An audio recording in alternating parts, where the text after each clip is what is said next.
From Twitter, এটা আশা করি আপনি বুঝতে পেরেছেন। এবার হচ্ছে টুইটার অ্যানালিটিক্স। টুইটারে অ্যানালিটিক্সটা কিভাবে করে চেক করবেন। আচ্ছা, এখানে একটা অপশন আছে অ্যানালিটিক্স, দেখতে পাচ্ছেন? জাস্ট এই যে অ্যাকাউন্টে আসবেন, মোড়ে যাবেন, মোড়ে ক্লিক করে অ্যানালিটিক্স নামে একটা অপশন পাবেন, টুইটার অ্যানালিটিক্স, এখানে ক্লিক করবেন। ক্লিক করলে এটাকে অ্যালাউ করে নেবেন, টার্ন অন করলে পরে এটা আপনার অ্যালাউ হয়ে যাবে। দেন আপনার টুইটারে ফুল অ্যানালিটিক্স আপনি দেখতে পারবেন লাস্ট 28 ডেজ। আপনি যখন প্রপার ওয়েতে কাজ করবেন টুইটারে, দেখবেন আপনার টুইটস কি কি আছে, টুইটসের আপনার টপ টুইটস কোনগুলো হয়েছে, আপনার টুইটসের কে কে রিপ্লাই করছে, প্রমোট করছে কে কে, মানে আপনি টুইটারে কিন্তু অ্যাডও দেওয়া যায়। সো টুইটারে যদি আপনি কোনো কিছু অ্যাড দেন সেটা কিভাবে করে হচ্ছে প্রত্যেকটা পার্ট আপনি দেখতে পারবেন। এখানে দেখেন you tweets earned 173 impressions over last 28 days. আপনি যদি, আমি আসলে এই অ্যাকাউন্টে কাজ করি না খুব একটা, সো এই অ্যাকাউন্টে যদি আমি প্রপার ওয়েতে অ্যাক্টিভিটি বজায় রাখতাম তাহলে সেক্ষেত্রে আমি সব মানে ইজিলি বলতে পারতাম 28 ডেজ আমার কয়েক হাজার ইমপ্রেশন আসতো। জাস্ট প্রত্যেক দিন যদি একটু কষ্ট করে আমি অ্যাক্টিভিটিটা বজায় রাখতে পারতাম, আমার এখানে কয়েক হাজার ইমপ্রেশন আসতো জাস্ট লাস্ট 28 ডেজের ভিতরে। এবং এটা খুব ভালো কাজ করে, আপনারা ইউজ করতে পারেন। শুধু টুইস্ট আপনি যদি ভিডিও দেন আসবে, ভিডিওরও এখানে আপনি দেখতে পারবেন যে আসলে ভিডিওর কি হবে। আমার এখানে কোনো ভিডিওই নেই, এই জন্য দেখাচ্ছে না। এবং কনভার্সন ট্র্যাকিং করা যায়। কনভার্সন ট্র্যাকিং মিনস হচ্ছে আপনার এখানে আপনার যদি কোনো একটা ওয়েবসাইট থাকে, ওয়েবসাইটের মধ্যে আপনি যদি এখানে install the website tag on your ওয়েবসাইটে এটা যদি চেকমার্ক দিয়ে generate website tag for conversion tracking এ যদি আপনি ক্লিক করেন, ক্লিক করলে সে আপনাকে একটা কোড দিবে। এই কোডটাকে যদি আপনি আপনার ওয়েবসাইটের মধ্যে যদি অ্যাড করে নেন তাহলে সেক্ষেত্রে হচ্ছে আপনি দেখতে পারবেন যে আপনার ওয়েবসাইটের লিঙ্ক থেকে, আপনার এই ওয়েবসাইটের লিঙ্ক থেকে কতজন আপনার ওয়েবসাইটে ভিজিট করেছে, এটা আপনি এখান থেকে দেখতে পারবেন। আপনি যদি ক্রিয়েট নিউ কনভার্সনে যদি ক্লিক করেন, আপনি যদি চান যে হচ্ছে আমার সাইট ভিজিট করছে কে কে, আমি ধরেন ওয়েবসাইটের নাম দিলাম একটা, যে আমি যদি সাইট ভিজিট করছি কে কে, অ্যান্ড এখান থেকে যদি হচ্ছে আমি ইউজ আ ইউনিভার্সাল ওয়েবসাইট ট্যাগ এটা যদি সিলেক্ট করা থাকে তাহলে সেক্ষেত্রে হচ্ছে আপনার মোটামুটি টুইটার মোটামুটি হচ্ছে প্রত্যেকটা পার্ট সেটা নিজের মতো করে আপনাকে দিবে। আর যদি বলেন যে না use a single event website tag, তাহলে আপনাকে ট্যাগ বানাই দিতে হবে, তাহলে নিজের মতো করে নেবেন, আপনাকে তাহলে বানাই দিতে হবে। তখন আপনি সেক্ষেত্রে হচ্ছে আপনার অডিয়েন্সকে রিমার্কেটিং করার জন্য এক্ষেত্রে কাজ করতে পারেন। আপনাকে বিষয়গুলো বুঝতে পারতেছেন নাকি হচ্ছে আমি বলতেছি আপনারা কিছু বুঝতেছেন না কোনটা? আপনারা কি বিষয়গুলো বুঝতে পারতেছেন নাকি হচ্ছে? আচ্ছা ঠিক আছে, আচ্ছা আরেকবার দেখাবেন। আচ্ছা আচ্ছা কোনো প্রবলেম, দেখেন আমি আবার দেখাচ্ছি। আপনি ফেসবুকে যেভাবে করে কনভার্সন ট্র্যাকিং করতে পারেন ঠিক সেম টু সেম একই জিনিস টুইটারও করাতে, সেম টু সেম একই জিনিসটা টুইটারও করাতে। জাস্ট আপনি এখানে যদি আসেন ক্রিয়েট এ নিউ মানে ইভেন্টে যদি আপনি ক্লিক করেন, ক্লিক করলে দেখবেন এখানে আপনি একটা নাম দিবেন, আপনার ইভেন্টের নামটা কি হবে, মানে আপনি কি ট্র্যাক করতে যাচ্ছেন, কে কে ওয়েবসাইট ভিজিট করছে সেটা দিতে পারেন, যে হ্যাঁ এরা আমার ওয়েবসাইটে ভিজিট করছে, আপনি দিতে পারেন, নো প্রবলেম। যদি দেন দিতে পারেন, যদি পার্সেস দেন তাও দিতে পারেন, ডাউনলোড সাইন আপ কাস্টম তাও দিতে পারেন, নো প্রবলেম। প্রত্যেকটা পার্ট আপনি এখান থেকে দিতে পারেন। যদি ইউনিভার্সাল ওয়েবসাইট ট্যাগ দেন তাহলে আপনি যেই ট্যাগটা কি অ্যাড করছেন, এই যে কিছুক্ষণ একটা কোড দিয়েছিল না টুইটার আমাদেরকে, একটা কোড দিয়েছিল না টুইটার আমাদেরকে, এখানে দেখতে পেয়েছিলেন একটা কোড দিয়েছিল যে, এই কোডটাকে যদি হচ্ছে আপনি আপনার ওয়েবসাইটের মধ্যে অ্যাড করে নেন তাহলে ওই কোডের থ্রুতেই টুইটার আপনার ওয়েবসাইটের প্রত্যেকটা ইভেন্ট ট্র্যাকিং করতে পারবে। আর যদি বলেন যে না প্রয়োজন নেই, আমি সিঙ্গেল ইভেন্ট কোডের মাধ্যমে ট্র্যাকিং করবো, ওকে ফাইন, তাহলে আপনি করেন, নো প্রবলেম। কত দিনের জন্য চাচ্ছেন বলে দিবেন, কত দিনের জন্য দিতে যাচ্ছেন দিয়ে যাচ্ছে, অ্যাগ্রি টার্মস এন্ড কন্ডিশন দিয়ে দিবেন। মানে কতদিন বলতে হচ্ছে যে আপনার কাস্টমার অডিয়েন্সটা আসলে লাস্ট কত দিনের পোস্ট এঙ্গেজমেন্ট অনুযায়ী তৈরি করতে যাচ্ছেন। মানে আপনি যে এটা তৈরি যে করবেন এটা হচ্ছে যে আপনার পোস্টের এঙ্গেজমেন্টের অনুযায়ী লাস্ট কতদিন আপনি ডাটা যাচ্ছেন, এবং হচ্ছে আপনি পোস্ট ভিউ অনুযায়ী লাস্ট কতদিন ডাটা যাচ্ছেন, এটা একটু বলে দিবেন। এখানে ফেসবুক আমরা বলে দিয়েছিলাম না যে লাস্ট কতদিন ডাটা যাচ্ছিলাম, মনে আছে? কাস্টমার অডিয়েন্সে কি কিন্তু আমরা বলে দিয়েছিলাম ফেসবুকে যে লাস্ট এতদিন ডাটা দরকার আমার, মনে আছে আপনাদের? জি। সো এই জিনিসটা টুইটার থেকে আপনি করতে পারবেন।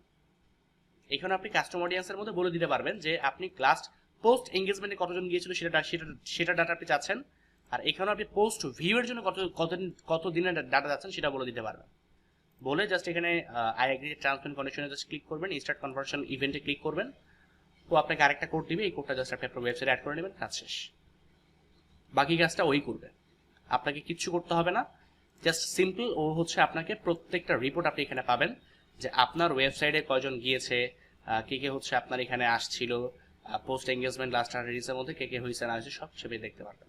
আপনি যখন টুইটারে অ্যাড রান করবেন তখন হচ্ছে আপনার এই জিনিসটা খুব ভালো কাজ করবে। যখন আপনি টুইটারে অ্যাড রান করবেন তখন চাইলে আপনি এটাকে ট্র্যাকিং করতে পারবেন যে লাস্ট 30 ডেজে যারা আপনার পোস্টে এঙ্গেজমেন্ট হয়েছে অ্যান্ড লাস্ট 1 ডেজে যারা আপনার পোস্টটা ভিউ করছে, এদের কাছে আপনার একটা যাবে। এটা আমি দিয়েছিলাম একটু আগে। সো আমি কিন্তু এখনো কোড বসাই নাই, সো এই জন্য এটা আনভেরিফাইড দেখাচ্ছে। কোড বসাইলে পরে এটা ভেরিফাইড হয়ে যাবে, এই হচ্ছে বিষয়। তবে এই পুরো পার্টটা হচ্ছে টুইটারে অ্যাডের জন্য। আর টুইটারে অ্যাড দেওয়াটা হচ্ছে আসলে আমাদের জন্য অত বেশি প্রয়োজন না, কারণ হচ্ছে আমরা টুইটারে অর্গানিক ওয়েতে কাজ বেশি করি। মানে অ্যাটলিস্ট এখনো পর্যন্ত টুইটারে অর্গানিক রিচ খুব ভালো কাজ করে, আপনার টুইটারে অ্যাড দেওয়ার খুব একটা প্রয়োজন পড়বে না। আমরা মানে অর্গানিক্যালি এই পর্যন্ত যে পার্টটা দেখেছি, এই 8 পর্যন্ত যে পার্টটা দেখেছি, এবং টুইটারের অ্যানালিটিক্সের মধ্যে হচ্ছে আমরা এই টুইটসের ভিতরে যে পার্টটা দেখেছি এবং আমরা ভিডিওতে যে পার্টটা দেখেছি, এই দুটো পার্ট হচ্ছে আমাদের জন্য যথেষ্ট। এটাও দরকার নেই খুব একটা, টুইটস দেখলে আপাতত হবে। জাস্ট এইখানে এইটুকু দেখবেন যে আপনার ইমপ্রেশনটা কত আসতেছে এবং 28 ডেজে কত ইমপ্রেশন পাইছেন আপনি, এইটুকু দেখতে পারেন। টপ টুইটগুলো দেখতে পারেন যে আপনার কোন কোন টুইটে সবচেয়ে বেশি ভালো রেসপন্স আসছে, কোনগুলোতে হচ্ছে আপনার সবচেয়ে ভালো রিপ্লাই আসছে, এগুলো আপনি এখান থেকে দেখতে পারবেন, নো প্রবলেম। আর টুইটারে যদি অ্যাড দিতে চান সেটা করতে পারেন, তবে টুইটারে অ্যাড দেওয়াটা আসলে আপাতত খুব একটা প্রয়োজন নাই। তার রিজন হচ্ছে যে আসলে টুইটারের অর্গানিক রিচ থেকে আমরা সেল জেনারেট করতে পারি, টুইটারে অ্যাড দিয়ে ওভাবে করে সেল জেনারেট করা খুব একটা প্রয়োজন পড়ে না। এবং টুইটারের যে ট্র্যাকিং সিস্টেমটা, এটা ফেসবুকের মতো অত ইন্টেলিজেন্টভাবে কাজ করতে পারে না, তবে তারপরে মোটামুটি হয় আর কি, মানে তারপরে মোটামুটিও কাজ করার চেষ্টা করে। বাট ফেসবুকের অর্গানিক ওয়েতে রিচ খুবই কম আসে, প্রচণ্ড পরিমাণে কম আসে। ফেসবুকের অর্গানিক ওয়েতে যে রিচ করার যে সিস্টেমটা, এটা প্রচণ্ড পরিমাণে কম আসে।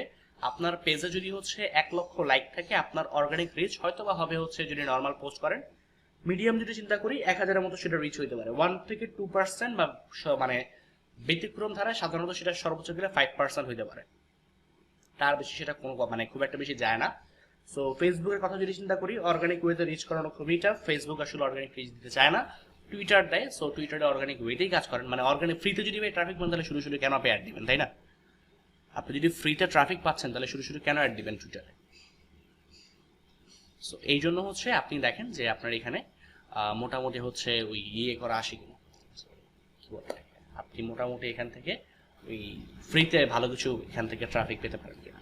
ইটস পসিবল, টুইটার থেকে ফ্রিতে ট্রাফিক পাওয়া সম্ভব যদি যেই ওয়েটগুলো দেখাইলাম, এই যে এখানে যে ওয়েগুলো বললাম, পোস্ট করার system, follower power system, account management করার সিস্টেম, যদি এইগুলো করতে পারেন প্রপার ওয়েতে, টুইটার থেকেও ট্রাফিক পাবেন, নো প্রবলেম।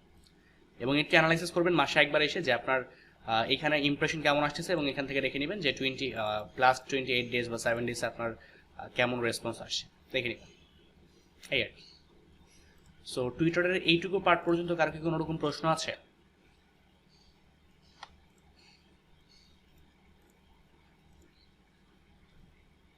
আমার হচ্ছে কি কোড বের করাটা একটু আরেকবার দেখাবেন? মানে কোডিং এর যে পার্টটা এটা? জি জি। আচ্ছা আচ্ছা, হ্যাঁ, নো প্রবলেম। দেখেন, কনভার্সন ট্র্যাকিং এ যাবেন, কনভার্সন ট্র্যাকিং এ গিয়ে ক্রিয়েট নিউ কনভার্সন ইভেন্টে ক্লিক করবেন, এখানে নাম দিবেন, ধরেন আমি নাম দিলাম টেস্ট। সাইট ভিজিট, এটা ইউনিভার্সাল ওয়েবসাইট ট্যাগে রাখেন, নো প্রবলেম। ওয়েবসাইট ভিজিটস থেকে হচ্ছে কিছু তার প্রয়োজন নেই, এটা আপনারা এইভাবে করে রাখেন, no problem. Accept terms and condition দিয়ে দেন অ্যান্ড স্টার্ট কনভার্সন ইভেন্টে ক্লিক করেন। একটা কোড দিবেও, এই যে কোডটা, এই কোডটাকে আপনি অ্যাড করে নেবেন আপনার ওয়েবসাইটের বডি পার্টের মধ্যে, এটাকে অ্যাড করে নেবেন। আমরা দেখেছিলাম না বডি পার্টের মধ্যে কিভাবে করে কোড অ্যাড করতে হয়, যে গুগল ট্যাগ ম্যানেজার একটা যে অ্যাড করেছিলাম, জি জি জি, ওইভাবে করে এটাকে অ্যাড করে নেবেন। অ্যাড করে নিলে তখন আপনি এইটার থ্রুতে রিটার্গেটিং বা রিমার্কেটিং করতে পারবেন। মানে টুইটার আসলে আপনার ওয়েবসাইট কানেক্টেড থেকে আপনি দেখতে পারবেন যে আপনার কনভার্সনটা কেমন আসতেছে, আপনার হচ্ছে কি মানে এই মানে কি পরিমাণে অডিয়েন্সকে টার্গেট করতে পারতেছে, এটা আপনি এখান থেকে দেখতে পারবেন। এই বুঝতে কি পারছেন এবার? ঠিক আছে, জি ধরতে পারছি। আচ্ছা ঠিক আছে। আচ্ছা, এইটুকু পার্টে কি কারো কোনো রকম প্রবলেম আছে?